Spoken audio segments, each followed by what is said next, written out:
La guerrière fantôme, de quoi ça parle? De dragons et de magie bien sûr.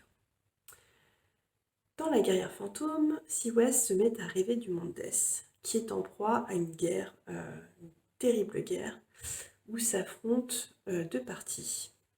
L'un des deux camps possède des dragons défunts et des mages noirs, et cette magie noire, en gros, perturbe l'équilibre du monde d'Es. Lors de son premier rêve, elle entend des cloches. Elle les suit et cela l'amène tout droit au tigre qu'on voit ici en fond, Tadjal. Dès qu'elle le rencontre, elle a comme un coup de foudre pour lui.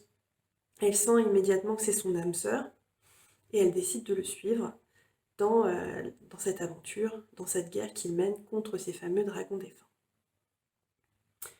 Mais ce qu'elle va découvrir surtout, Sea-West, c'est que sa venue sous forme d'esprit, son talent pour la guerre, son envie de se battre ne sont pas dus au hasard. En fait, c'est dans sa nature profonde. Le cinquième cercle l'a appelée avec une cérémonie, et c'est pour cette raison précise qu'elle se trouve dans ce monde. Elle se met à semer la zizanie partout où elle passe, hein. C'est-à-dire qu'elle est complètement incontrôlable, même pour ceux qui l'ont appelée. Et elle a un pouvoir, celui de pouvoir se déplacer d'un endroit à l'autre de façon instantanée, puisque bien évidemment, elle n'est pas présente sous forme physique, elle est présente sous la forme d'une projection astrale, c'est-à-dire que quand on la touche, elle est liquide comme de l'eau.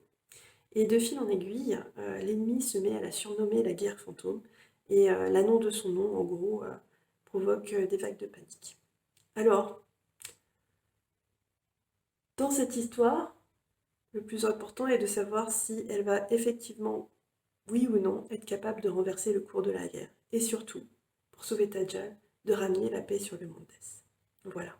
J'espère que ça vous a donné envie de découvrir le monde d'Es, l'univers dans lequel évolue Sea-West. Et en attendant, je vous souhaite à toutes et tous de très belles lectures.